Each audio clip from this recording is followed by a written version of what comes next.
पीहर दिल छू लेने वाली कहानी। रानी ने बस स्टैंड पर पहुंचते ही सबसे पहले 2 किलो बर्फी ली और 3 किलो केले भी ले लिए। रानी पूरे 20 साल बाद अपने पीहर जा रही थी। उसे नहीं पता था कि पीहर में उसके भाई के कितने बच्चे हैं, उनकी शादी हुई है या नहीं। 300 किलोमीटर का सफ़र तय करने के बाद उसका पीहर आता था। उसके ससुराल के गांव से उसके पीहर की सीधी बस नहीं थी, बीच में बस बदलनी पड़ती थी। मगर इतने सालों के बाद भी रानी को सब याद था। पीहर का रास्ता भला कोई कैसे भूल सकता है।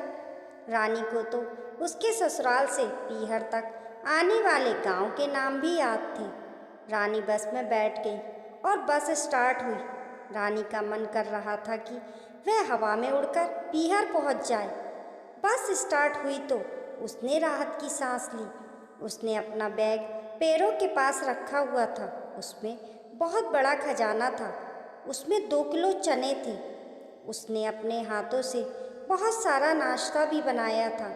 फिर भी उसने बर्फ़ी और केले खरीदे। मायके में उसका एक ही भाई था, उसका परिवार था। रानी ने फिर एक बार बैग खोला और सोचने लगी, इतना सामान ठीक है। रानी के 2 बेटे थे, दोनों की शादी हो गई थी। रानी अपने छोटे बेटे के साथ रहती थी। अभी 2 महीने पहले ही रानी का पति का निधन हुआ था। रानी विधवा थी, उसकी कलाइयों में चूड़ियाँ नहीं थी। आज 20 साल बाद पीहर जा रही थी। उसकी वजह उसका पति ही था। उसके पति ने रानी को बंदिश लगा दी थी कि वह भूल कर भी पीहर जाने की हिम्मत ना करे। वह 1 नंबर का शराबी था, पीते समय दिन और रात नहीं देखता था। रानी के भाई की शादी थी, तब उसने शराब पी हुई थी। शादी में दुल्हन पक्ष की औरतों के साथ उसने बदतमीजी की, जिसके कारण उसे औरतों ने बहुत मारा। पिटाई होने के बाद जब उसका नशा उतरा तो उसको होश आया। अपमान का बदला लेने के लिए ससुर जी से बोला, ये शादी रोक दो। मगर रानी के पिताजी ने शादी रोकने से साफ इनकार कर दिया। अपमान सहन ना होने के कारण वह शादी बीच में ही छोड़कर आ गया और आते आते रानी से भी बोला, मेरे साथ रहना चाहती हो तो अभी चल, वरना फिर भूल जाना मुझे। उस दिन के बाद से रानी पीहर जाने के लिए तरसती रही। जब उसे पीहर की याद आती तो अकेले में छुपकर रो लिया करती। पीहर दूर था, इसलिए वहाँ की खबर भी उसे नहीं मिलती थी। जब माँ का निधन हुआ तब भी उसे नहीं बताया गया और एक दिन पिताजी भी चल बसे। मगर रानी को वहाँ जाने की इजाज़त नहीं थी। बस ने पहला गांव पार किया तो रानी को ऐसा लगा जैसे जिंदगी का एक पड़ाव उसने पार कर लिया। सफ़र को 3 घंटे हो चुके थे और उसे बस बदलना थी। 4 गांव के बाद उसका गांव आने वाला था। इस उम्र में भी रानी का दिल धक धक कर रहा था। सीने में उठने वाली पीहर की भूख आज उसे पूरी तरह से उथल पुथल कर रही थी। बस रानी के गांव में आकर रुकी। रानी नीचे उतरी। बस स्टैंड आज भी गांव के बाहर ही था। गांव की मिट्टी की खुशबू रानी को भाव विभोर कर रही थी। कच्चे रास्ते पर बैठकर वह मिट्टी को छूने लगी। ऐसा लग रहा था जैसे अनपढ़ रानी उस पर हस्ताक्षर करके कह रही हो, माँ मैं आ गई हूँ। रानी कहाँ बैठ गई, शाम होने को है, आजा घर चले। अचानक उसे लगा जैसे बाबूजी ने पुकारा हो। वह झट से खड़ी हुई और बोली, बाबूजी। लेकिन चारों ओर नज़र फैलाने के बाद भी उसे बाबूजी कहीं नज़र नहीं आए। उसने हंसकर माथे पर हल्की सी टपली लगाई और बोली, पागल। कुछ देर चलने के बाद उसे एक आवाज़ सुनाई दी, रानी आजा, झूला झूले। रानी ने पहचाना, वह तो मोहिनी की आवाज़ थी, बचपन की उसकी खास सहेली। वह उसे चारों ओर खोजने लगी। उसे एक नीम का पुराना पेड़ दिखाई दिया। वह पेड़ के पास पहुंची। वह पेड़ पर हाथ फेरने लगी।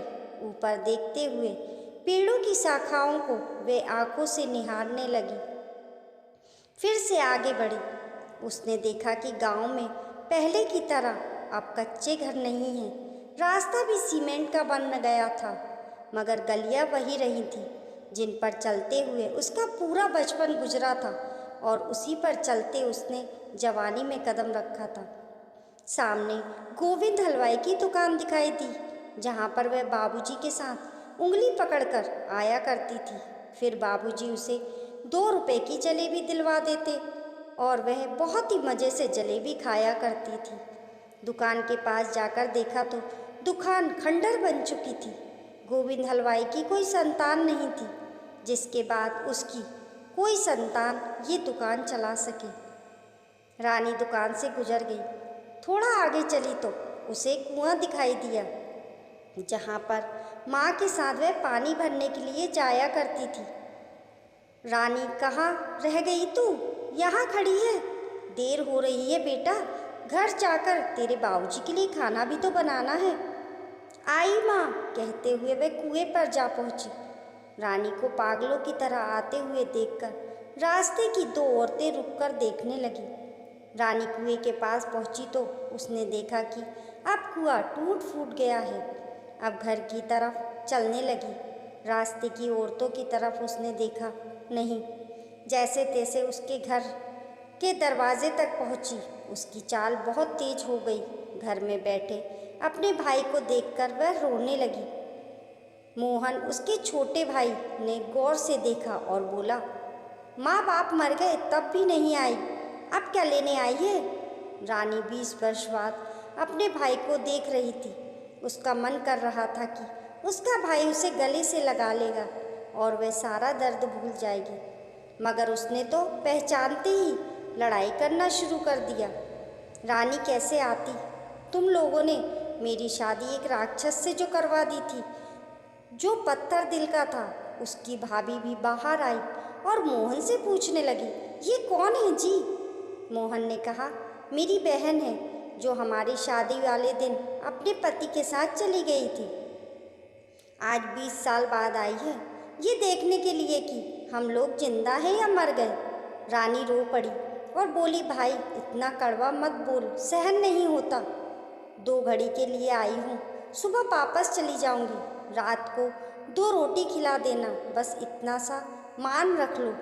पर जली कटी सुनाने से पहले ये भी सोच ले कि मैं तो जेल में थी, जहाँ मेरी मर्जी नहीं चलती थी, मगर तू तो आ सकता था ना। इतना देखने के लिए आ जाता कि मैं जी रही हूँ या मर गई। भाई बेरुखी से बोला, हमारे लिए तो उसी दिन मर गई थी जब तेरे पति ने मेरी शादी में बखेड़ा खड़ा कर दिया और उसके बाद तुझे लेकर चला गया। अगर मैं तुझे रक्षा करता था तो उसके साथ ना जाती, तेरी दूसरी शादी करवा देते। रानी उदास होकर बोली, तुझे याद है ना दादी क्या कहती थी? लड़की की शादी सिर्फ एक बार होती है, दूसरी बार नहीं होती।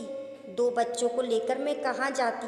जैसा भी था वह मेरा पति था, जिंदगी उसी के साथ ही काटनी थी। लेकिन अब इस दुनिया में नहीं है तो सोचा तुझे देख लूं, मगर तू तो बदल गया रे। तू अब वह भाई नहीं रहा जो मेरी आंखों में आंसू देखकर माँ बाबूजी से भी लड़ जाता था। वह अपना बैग को ज़मीन पर रखती हुई बोली, इसमें बच्चों के लिए कुछ चीज़ लाई थी, उन्हें देना। ज़्यादा महंगी चीज़ नहीं है, गरीब हूँ ना, जितना हो सका उतना लाई। 20 साल से जो पीहर के लिए रोती रही, आज उससे भी मन भर गया। अब चलती हूँ, ऊपर वाला तुझे हमेशा खुश रखे। रानी जाने लगती है। मोहन, दीदी। रानी के कदम रुक गए। मोहन चलकर रानी के पास पहुंचा। रानी ने मुड़कर उसकी तरफ डूबते सूरज की रोशनी में देखा।